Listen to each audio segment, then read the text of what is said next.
Hello everyone, welcome back to another episode of r/JustNoMil. In today's episode, DH won't say no to extra financial support for abusive MIL. I'm pregnant and ready to go scorched earth over the whole thing. Update, we're not giving MIL more money and SILs are big mad about it. Update, we're still not giving MIL more money and I guess I'm breaking up with our therapist. Before we get started, make sure to subscribe so you will never miss a video. So let's get started. DH won't say no to extra financial support for abusive MIL. I'm pregnant and ready to go scorched earth over the whole thing. Backstory, FIL died in January 2020 and left MIL with nothing. House is in foreclosure, no savings, she only has social security income. They used to be very wealthy, they blew it all, they knew they were doing it, they didn't care. MIL has managed to stay in her house this long only BC of the moratorium on foreclosures during COVID. Summer of 2020, the kids, 2 SALs and my DH plus spouses/SOs, went through her expenses and worked out what each family would contribute to help her. Ended up agreeing they could split either her basic expenses or the cost of her housekeeper, which at the time was $1,100 plus per month for weekly cleaning of a 6-bed/6-bath house, even though MIL uses like 5 rooms max. MIL is not in great physical shape but capable of doing her own laundry or wiping down a counter, etc. She does not need a housekeeper. But she refused to give this up and said she'd rather the kids cover that expense, so we moved forward with that plan and the housekeeper's time was reduced slightly. Each family has been contributing $260 per month for the past 2 years. A couple months after we agreed to this, MIL attacked us in her home on DH's birthday and subsequently failed to respect boundaries mostly I, set to protect ourselves from future abuse. This turned out to be a long-standing pattern of hers that I wasn't fully aware of before. She frequently calls DH and his sisters and tries to bully them into giving her more money. If they say no, it's after everything I've done for you, etc. All of this has made me extremely uncomfortable continuing these contributions at all, but they have continued. From the beginning of this I have repeatedly argued, originally to everyone but since the attack just to DH, that we need to investigate getting MIL on public aid and into a supervised living situation. It is not safe for her, or us, apparently, for her to live in her house alone and she'll get kicked out soon anyway. She is badly addicted to prescription drugs, which exacerbates her obvious personality disorder, so whether it's a psych hospital, a drug treatment center, or a nursing home, she shouldn't be left on her own to take whatever drugs she wants, and we should have been looking into these options 2 years ago, but no one would agree to do it, despite agreeing in theory that it was needed. Fast forward to now, her account funds keep mysteriously dwindling, so SAL 1 reevaluated her finances and said the family should now just split her essential expenses and forget about the housekeeper. She's saying that comes out to $330 to $350 a month per family, more than the original $260, which includes premium cable. DH and I are at least aligned, we're not paying for that, I mean WTF. And a car payment she hasn't been making that they've decided they want to take on so they can sell her car as she's not in any shape/responsible enough to be driving anyway. Maybe we could reimburse ourselves for the additional contributions once the car is sold, or maybe SAL is thinking that money goes to MIL as financial cushion. I just found out about this part today, so I'm not sure. This convo has been going on between DH and his sister for a few weeks now, and DH and I got into an argument about it, then resolved it by agreeing our family's expenses need to come first and we need to analyze our finances and determine if we can contribute anything without being in the red ourselves. Our first baby is due early next year. I'm self-employed, so I will have zero income for the first few months of baby's life, and if I do go back to work, part-time was the plan. We have to factor in childcare. We've also talked with a fertility doctor about potentially doing a round of IVF sometime next year as a fertility preservation method, as I'm already 37, he's almost 42, and we want to be able to grow our family. We aren't setting much aside for retirement as it is, and these are massive expenses and changes to our family income. I am positive if we did the math we'd see we can't even afford the current $260 per month when you factor all of this in, even if we don't do IVF or take out a loan for it. DH agreed to the above plan, said he would analyze and come up with reasonable limits for our contributions before making any commitments to his sister. Then he takes a call on Friday with SAL1 and SAL2's husband and gets this new estimate from her, and when he tells her he needs to look at our finances before committing to any number, SAL1 turns the whole conversation into "you've changed and you used to be so generous and our relationship is changing." She cried and generally acted a lot like his mom when told no. Brought up feeling excluded from our wedding last year, which was her choice. She was a bridesmaid. I offered for her and SAL2 and their families to stay in, and we'd rented for ourselves and my family, but they didn't want to do that if Mil couldn't stay, and not sleeping under the same roof as Mil is a firm boundary for me for obvious reasons. So they ended up renting an Airbnb with Mil. This wasn't a destination wedding, just a bit of a drive from where we live, so we'd chosen to stay the weekend, and both SALs happened to live out of state. SAL1 got upset that there weren't activities planned for the night before the wedding. DH had miscommunicated there might be after I told her very clearly that there weren't, so we were just hanging out with my family who had chosen to stay at the inn with us. DH's family all came over to the inn the day of and the day after the wedding, including Mil, which I was not in any way okay with but still allowed, and either way for SAL to bring this up is asinine. These are her choices that are resulting in her exclusion, as she repeatedly chooses the abuser over the abused, so honestly, F***ck her. Anyway, this morning DH and I get into a fight about this again because he tries to softly and sweetly say, so it's just another $800 over 9 months that they're asking for, so maybe we should just do it, without first doing the analysis we agreed we would do before committing to any number. Sure, another $800 on top of the $2,300 we already shouldn't be contributing and can't afford because those 9 months include the first 3 of our child's life when I will have zero income. We ended up discussing our projected expenses and agreeing he will tell SAL1 we're committing to $330 for the first month, $320 thereafter, as the premium cable is BS and needs to get cut out this month. And, at the end of the 9 months we can no longer commit to those #S, so they'll need to figure out another solution in the meantime, public aid, cost-capped nursing home, whatever. He is acting all forlorn about having to communicate this, and I am still worked up from the fight we had and pissed off that I'm being subjected to this kind of stress when I'm pregnant. Before you tell me I have a problem here, I know. He did tell his sister his family comes first, but then allowed himself to get sucked into an extremely emotionally manipulative conversation and placated/soothed her for half an hour, and it's clearly still affecting him. He repeatedly says he doesn't want to put his mother out on the street and doesn't want to lose his relationship with his sisters, and just falls silent when I point out that if his sisters would treat him differently for saying he can't afford to do this, then they're in the wrong, not him. He knows I'm right about that, but still can't get past the belief that it's wrong to cut his mom off financially or contribute less than his sisters and leave them to deal with it, even though logically, he agrees it's their choice to contribute or not, just as it should be our choice, and everyone's choice should be respected. I'm trying to get him to see a therapist with experience in this kind of family dynamic, but I'm not hopeful about him getting past this deeply embedded sense of obligation. We have a couples therapist, it's not enough. I just feel like torching the whole thing at this point.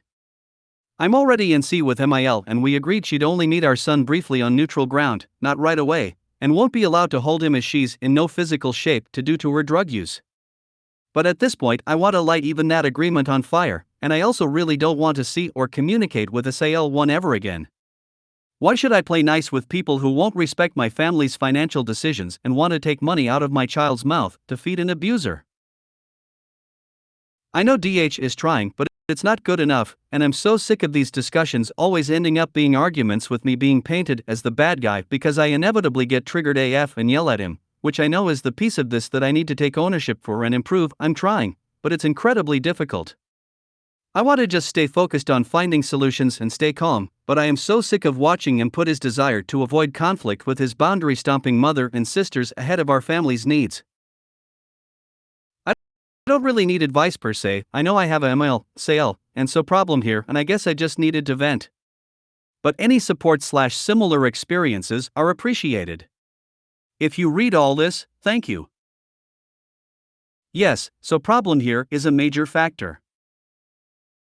Ask him how he is going to manage alimony payments and child support payments in addition to financially supporting his mother. Because that's what is going to happen if he keeps putting the same amount of strain on the family finances. It's tolerable in the short term, but after a while the best of relationships buckle under the pressure.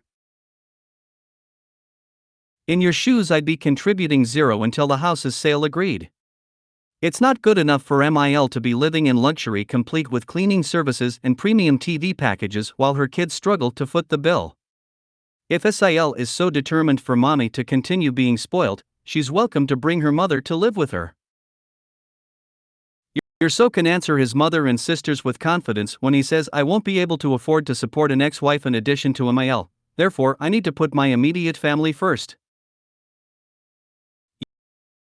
You are not doing her any favors by allowing her to be dependent on family financially. She cannot afford the house she is living in and cannot appear to care for the space alone, the luxury of housekeeping you are paying for. Has your family covering premium cable and a car payment? How is this okay? Also demanding more money? Treating you poorly?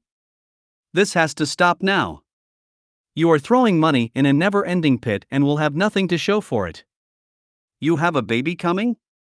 Your own bills and retirement. She needs to move into assisted living or a small apartment, etc. Stop paying for everything. You are enabling her. Especially if she does have a prescription drug issue. Call APS Adult Protective Services or look into Medicare paying for her to be in assisted living or Section 8/Social Security, etc. She squandered her money. It's not your responsibility to save her at the risk of destroying your marriage and your own financial stability. You are taking food out of your child's mouth by doing this. Don't set yourself on fire to keep someone else warm. Question: why the hell is MIL still living in a 6BR house? Sell IT and get her a condo at a seniors facility, one that has both independent and assisted living. As someone who's disabled and 55, I'm actually looking into those types of apartments myself, so as to not become a burden on my kids when my disabilities get too bad. Some even have housekeeping that come in 2x a week.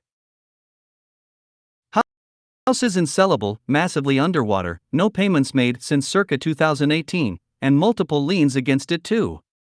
DH actually tried to sell it last year, wasn't viable financially and she blocked it, was abusive to the realtors, etc. Total nightmare. She needs to go somewhere that her rent will be capped based on income. Ideally a facility like you suggested, as they all admit it isn't even safe for her to live on her own anymore. If MIL had rented just 3 of those 6 bedrooms, she would have been able to pay her mortgage and would have had people around her to help out. MIL is one of those people who is happy to sacrifice other people's comfort for her own. Yep. No argument here. Happily taking money that should be going to her 5, soon to be 6, grandchildren's expenses and college funds, to fund a lifestyle most people can't afford even when they're working full-time. She's something else. Why is anybody supporting MIL living in a house that's way too big for her with unnecessary expenses? She needs to move into an appropriate-sized dwelling, so paying for luxuries she can't afford, and then she can all get kids for help if she really needs it. In the meantime, from one father to another, DH needs to stop putting any time or money into anything but his own little family because babies are expensive and time-consuming, and are notorious for not waiting until it's convenient for you, the parents. Good luck. She needs to be moved into a modest apartment or condo with no housekeeper. The siblings can still support her, but expecting her kids to spend almost $300 a month on a cleaner is ridiculous. A 6-bedroom house for one person? That's insane, and I can't believe the rest of the family is fine with it. I completely feel you, and if I ever got in this situation again, it would be the hill I died on. I kind wrote about this earlier, but my dad was a drunk, triple crown abuser, physical, emotional, financial, and when I was in a bind after his last wife died, the whole family got together behind my back and all agreed I would be voluntold. I either moved in with him between college semesters or go homeless. It was just late enough in the process I couldn't get summer school financial aid and live on campus. Truthfully, me being homeless would have been a better option. I had to effectively quit school and convert my part-time job to full-time. I then had to hand over every penny of my paycheck to him or else. Being 19 and just naive, I did it. If there was any money left over after bills were covered, and he got his supply of smokes and booze, I might get a few bucks to do things with, and that wasn't often, as I would have to use whatever few cents I did get to put gas in my car. I had to fight him many times to get gas money just to go to work. Oh, and he did this with the carrot of, "Oh, I have insurance money for you when I die." Spoiler, he didn't. At 74, I thought it would be for a year, 2 at the most. He lasted 5.5 years before he died right before Thanksgiving. The holidays, because of this, have been ruined for me. The last year was the worst. I think he knew he was on the way out. He basically threw the book of demands out that I take out credit card after credit card to fund my lifestyle. "Don't worry, you'll get insurance money, see above." When he died, I was effectively broken mentally and financially. It took me a decade to get out of that shadow, and it's only been in the last 5 years that I've recovered. Once and Mom died, my and sis decided to use me as the First National Bank of brother until I finally snapped and told her never again, because me living my life doesn't mean funding yours. We've only spoken twice since, and that was to finish finalizing Mom's estate. I have told myself if the day ever comes I'm married and with kids, no money will go to support any other family. It took me too many years to truly realize how hard not only making a dollar is, but properly funding things is to do. I may not have the best self-worth, but I have enough to know my worth is in the friends I have, and the service I do to aid people. It isn't in the paycheck I have, as it goes in support of the basics and making sure when I retire I'll have enough to live on, along with aiding in either seeing friends or in service of others, not funding my family's life. If couples therapy isn't helping, it might unfortunately be time to ask harder questions about, is this relationship worth it, knowing this is going to be an ongoing battle until she's dead? I'm honestly scared for you that if, and reading your replies, I'm not sold he follows through with the financial planner/planning/budgeting. Whatever budgeting discussion you go with shows you're in the negative. He's going to want to shift you and your family's lifestyle around so he can placate his family. Reading your post, it does read like a fork in the road moment. You don't deserve this. No one deserves this. You don't deserve this level of stress, emotional and financial, in your life. You deserve a life where your light isn't trying to be put out, but brightened. It reads like you have a steady head on your shoulders. It is my hope your DH gets there sooner than later. I wish you and your LO to come well. If SAL1 is so worried about MIL's situation, then she can move MIL in with her. If SIL doesn't want that, then that's on her. USO's responsibility lies with his growing family. I fully agree.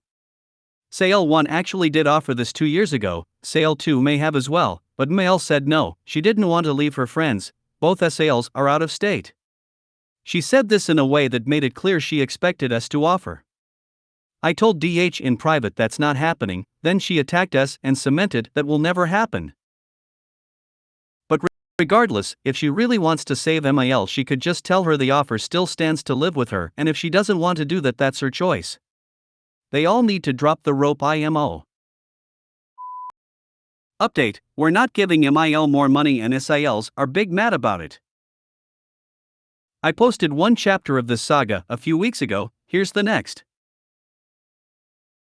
DH did the financial analysis we'd agreed to, and no surprise, we're in the red after all the expenses we're expecting next year once I take time off for baby's arrival, due in February. We also sat together and broke down SAL1's estimates of MIL's essentials and found, as I already knew, her conclusion that each family needs to contribute $350 per month versus the current $260 made no sense. MIL gets $1,700 per month in SS, which should cover all her basic expenses. We could think of / fine as she isn't paying for housing, mortgage hasn't been paid since 2018, bank will take the house soon. DH went through her account and found a bunch of random Amazon purchases, $120 per week at the grocery store, a recent $150 salon charge, and a bunch of other sh*t he couldn't justify. He said the salon charge was for a blowout. I'm not sure how he knows it was a blowout versus cut/color, but regardless, I pay $25 per month to get my hair trimmed, and I'm vain about my hair. So this evil who's extorting money from her children after abusing them their whole lives can find a budget solution, too. Anyway, the only reason SAIL1 concluded MIL needed more money was BC she thought the three kids should split MIL's essentials and let her keep her SS for whatever, i.e. her $780 per month housekeeper and her salon visits and whatever else. Nope. Not going along with that.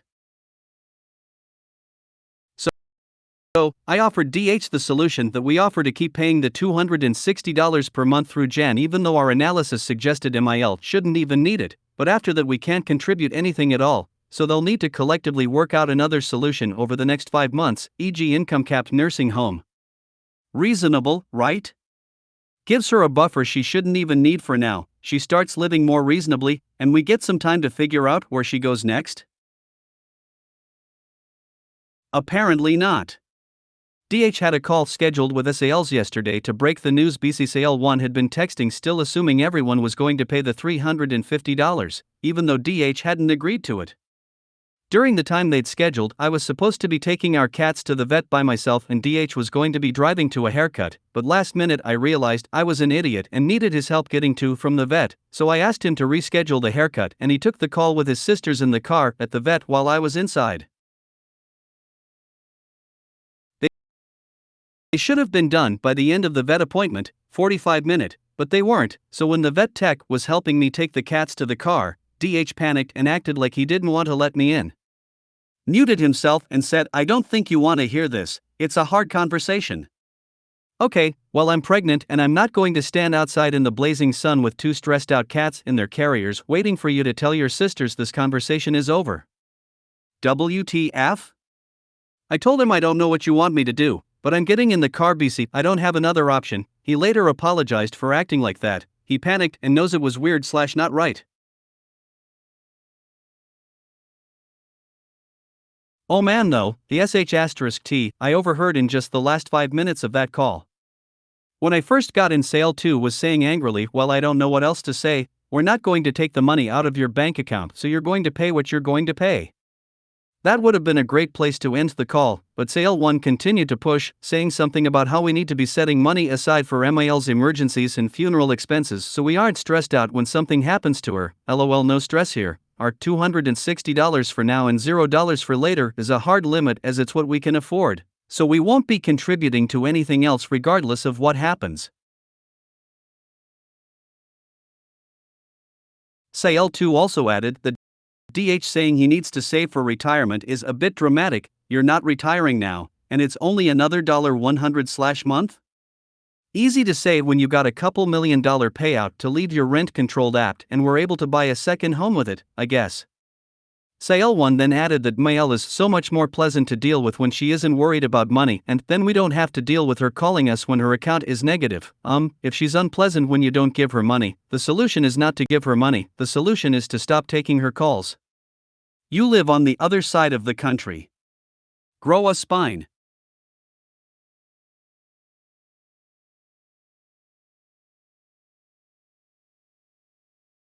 This is where it all went sideways. BCDH told SAIL1, that's manipulation. Well duh it is, but of course it set them off even further when he said that. They both started yelling and it became a relationship conversation versus a financial one. They both acted exactly like narcissistic /BPD-MIL actually, saying things like she's done so much for you and the classic *T family's family, and just because you're having your little reckoning with mom after everything that happened with OP. Like something happened with me versus she physically attacked us. What role did I play in it? I even heard one of them scream over the other at one point, that doesn't make us weak if they give in to MIL's manipulation / choose to still have a relationship with her. LOL ma'am, no one called you weak, you went there on your own because deep down you know you're being weak. It was like a lightning round of toxic family bingo. Could have made a drinking game out of it. By the way, SAL1 even threw in DH's face that MIL paid for his London apt for a year after college, where in the US, he did an internship there for a year after graduation. I wish I had a pic of my face when she said that. SAL1 told me herself that this was not an example of MIL and FAL's generosity, but of their horrible, deceitful financial irresponsibility, as during the same time MIL bullied SAL1, who was still in college, into quitting her restaurant job, telling her she'd cut off all other financial support if she didn't, then secretly took out a student loan in SAL1's name, which SAL1 only found out about years later when it showed up on her credit report. I think MIL and FIL had stopped paying it and it was delinquent. SIL1 and BIL1 ended up taking over the payments and living very modestly for a few years to pay it off themselves. So basically, while MIL was spoiling her GC with an app he didn't ask for, she was knowingly driving one of her SGs into debt after forcing her to quit a job that could have paid her living expenses. And now SG thinks GC should be grateful enough to drive himself into debt for MIL. I can't make this *T up. The kicker for me, when they started screaming at him, DH finally said, "Okay, we're all emotional now, this isn't going anywhere, we need to end this call and talk about this later." SIL1 screamed, "I can't do it later," and when he insisted she said no. Don't do that. Don't stonewall. This woman is a licensed therapist and doesn't know the difference between stonewalling and respectfully ending a conversation after your boundaries have been repeatedly trampled and all kinds of emotional manipulation have been hurled at you. I worry about her patience. The call finally ended with both of them screaming fine, goodbye, and DH angrily hanging up, but he had texts coming in from SAL1 less than half an hour later which I encouraged him to ignore for at least the rest of the day because he really needed a break from all this bullshit, and so did I. My heart rate was out of control and I was worried about our baby. Anyway, DH and I had several long talks after this as the reality that his family is just not right is continuing to hit him. At one point he asked me sadly, "This isn't normal, is it? Like I feel like I have to justify my financials to them and ask them for permission to spend money on my own family so they aren't mad at me for not giving it to my mom instead. That's not right." And I had to explain that no, it's not normal, and in a normal family most likely what would happen here is the parent would feel very guilty taking any money from their children, but if they really needed it, after living modestly to ensure they had minimized the need, the kids would probably each figure out what they could reasonably do to help, financial or otherwise, and they'd work together to find a solution based on that. There would be no flinging everything she's done for you in your face, and when you literally said, "I can only give X amount or I'll go into debt," your sisters would say, "Oh gosh, no need to explain, thank you for contributing what you can." I can't with them anymore. I told DH I never want to talk to either of his sisters again. He said he didn't either, in the moment, but I know he didn't mean it. He did say, in a calmer moment, that he has zero desire to see/talk to his mother anymore, as this is ultimately her doing. SAL1 is supposed to be in town to help MIL in less than 2 weeks, so I am nervous about what happens if he still decides to go see them after all this. I won't be going. I'm NC with MIL and made it very clear there are no exceptions to that while I'm pregnant or postpartum.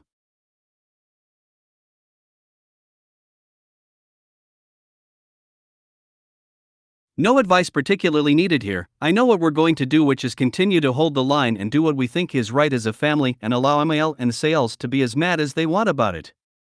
We've talked about ways DH can cut off these conversations earlier, i.e. respectfully end the call after the first "I can't do this" isn't respected. He just isn't doing it and needs more therapy to fight the urge to jade. We talked through all of this with our therapist and will again on Tuesday, and he was supportive and affirming for DH that he isn't doing anything wrong, that we're being perfectly reasonable and his mom and sisters are the problem here. I feel bad for DHBC. It does look like he's going to lose his relationship with his sisters, and I know he's been very afraid of that outcome, but I'm going to continue to remind him that if you can lose your relationship with someone for saying, "I'm sorry, I really can't do that," then the relationship was never worth having in the first place. Maybe we can also hope that his sisters get some intensive therapy one day, pull their heads out of their asses and sincerely apologize for how they've treated him, but I don't know if that day will ever come. I do know he doesn't deserve any of this, and neither do I, and I hate them all for it. End rant. Sorry for length. Clearly DH's sisters are desperate to buy MIL's affection since she was withholding to them and favored DH. Now they expect him to compensate them and MIL for all the unasked for and largely unwelcome favoritism. I think he should cut them all off until they seek help. I strongly agree with all of that. DH offered a compromise versus just not contributing anything more at all, and it was rejected. Save the $260 per month for your own family because you're going to need it. If the SILs want to give money to their mom, that's their call, but it's time to stop propping up someone who cares nothing for anyone's financial well-being, her own included. Serious question: if SIL1 is so concerned regarding her J&M's money situation, why doesn't she invite JNMIL to live with her? She would have plenty of money then.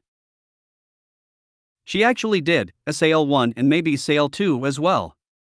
MIL said no BC, they're out of state, and she didn't want to leave her friends. She has 3 to 4 close girlfriends she sees pretty often. Then pointedly looked at us waiting for us to offer. This was before she attacked us.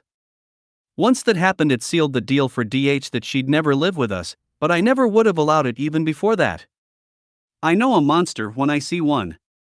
I didn't need it to attack me to confirm. So looking at your last post, did your DH make progress?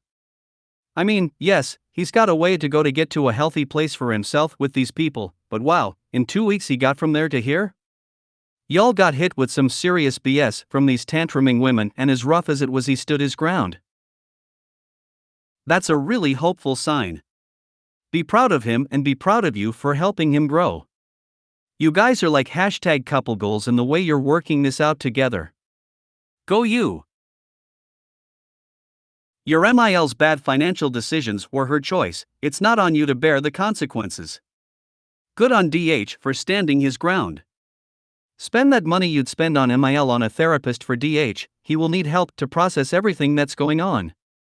Your MIL needs to learn from her mistakes, and the only way to do so is hit rock bottom. Your SILs are enmeshed.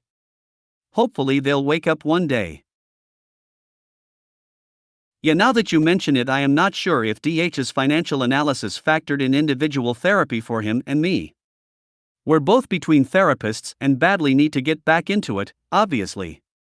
I know he budgeted for our couples therapist BC, we're still doing that, but unsurprisingly, he's always made the most progress in individual therapy. That was a lot. You guys are doing great. I don't have advice, but I need to point out that all of you have boundary and enmeshment issues. You should not be explaining your financials to internet strangers. Saying we can't afford it is fine. You do not need to know MIL's financial information. She can ask for X and you can say yes or no. If she asks you for money, you can ask why, but you shouldn't be seeing the blowout and stuff. That's enmeshment. You need more separation and gray rocking and info dieting. I wanted to point that out, and I feel like it all sounds negative, but seriously, you guys are doing great. A friend asked me something about my relationship with my SIL that really changed my perspective, so I'm asking you now, but don't answer me, just think on it. Why are you arguing about a grown adult who is capable and responsible for taking care of themselves? Update: we're still not giving MIL more money, and I guess I'm breaking up with our therapist. After my last post, DH and I stuck to our guns on the financial contributions to MIL, and now his sisters don't seem to be speaking to him except via responses to an email chain they're all on with MIL's foreclosure attorney. Both SILs had said at some point that they might come into town for Rosh Hashanah. They didn't, but DH only found out BCBAL2 sent one email last week saying they were coming and then another on Sat saying they hadn't flown in after all of this addressed to the lawyer, not to DH. No one communicated definitive plans to him at any point. So, DH is kind of sad but resigned to the whole thing, feeling like his sisters are shunning him for saying no. I've been doing my best to be supportive and sympathetic and just keep reminding him that he hasn't done anything wrong and that they were in fact wrong to push him / try to guilt him into spending money we don't have. We cooked a nice Rosh Hashanah dinner together last night. DH did eventually respond to the text SAL1 sent after their explosive call about the contributions, but he waited a week or so, for I think understandable reasons. Her text was basically an attempt to smooth things over and maybe guilt just a little bit further without apologizing for her behavior on the call. It said, "We don't need to fight about our parents' financial mistakes, it sucks, but it's our reality and it would be great if you could help more, but it sounds like you're really strapped, so just do what you can." Yes, he already said he'd only do what he can, he doesn't need your permission for that, but thanks. DH told me he finally responded, basically just reiterating what he'd already said he was going to do. But in our couples therapy session tonight, he mentioned that he'd also said something like, "And I'll reassess after the baby's born." I didn't realize this, and was frustrated that he left this door open, as he and I have talked about the fact that if he expresses any openness to reevaluation / further discussion, SALs take it as an invitation to push and manipulate him further. I thought he and I were on the same page, that he was going to keep communications with them close-ended, i.e., this is what I can do, period. I got visibly frustrated in our session and called him out / voiced my frustration, and from there our session became a good 30 minutes of our therapist telling me that my anger is a problem, that I'm not supporting DH, that my boundaries are creating separation in the relationship, that I'm choosing protection over connection, and that I signed up for this to some degree by marrying DH, which sounded a whole hell of a lot like, well, she's always going to be his mom, so you just have to deal with her, and I don't think our therapist should be telling either of us to look at it that way. At one point I said I would only consider any future financial contributions to MIL under very specific conditions, e.g. our circumstances have changed and we can afford it, and we've first done everything we can to minimize her expenses, and she's in a facility where she receives the proper care and can't just take whatever drug she wants anymore, as that makes her even more unstable and dangerous. Our therapist clearly didn't agree with me laying this out and asked what would happen if DH decided to contribute anyway, without those conditions being met. I said, honestly, that would be a much bigger conversation, i.e. about whether or not I can stay in this marriage. Our therapist said, "Do you think you're acting a bit like your MIL, by being inflexible," which I guess he saw as making demands of DH? It went completely downhill from there. I said no, and he said, "I think you do see it." I finally snapped and told him, "What you're picking up on from me is not a moment where I'm pausing because I think you're right. What's going on here is I'm pausing because I don't think you have the expertise in enmeshment and toxic family dynamics that you need to properly advise us on this situation." He's told us before that he feels out of his depth on this issue / that it isn't his area of expertise. Obviously, I didn't plan for this concern I have about our therapist to come out in such a heated way, so I regret that, but I'd had these concerns about him for at least a year. Several times we've had a therapy session that felt like it consisted largely of our therapist empathizing with DH and his feelings of guilt over disconnecting from his mom / family, while telling me that whatever frustration or anger I feel when DH makes backward progress is a problem in our relationship, and not acknowledging that his enmeshment with his family is also a problem. And IMO the primary one BC, I wouldn't fucking be angry at all if he would just consistently stand up to them and do what's right for us.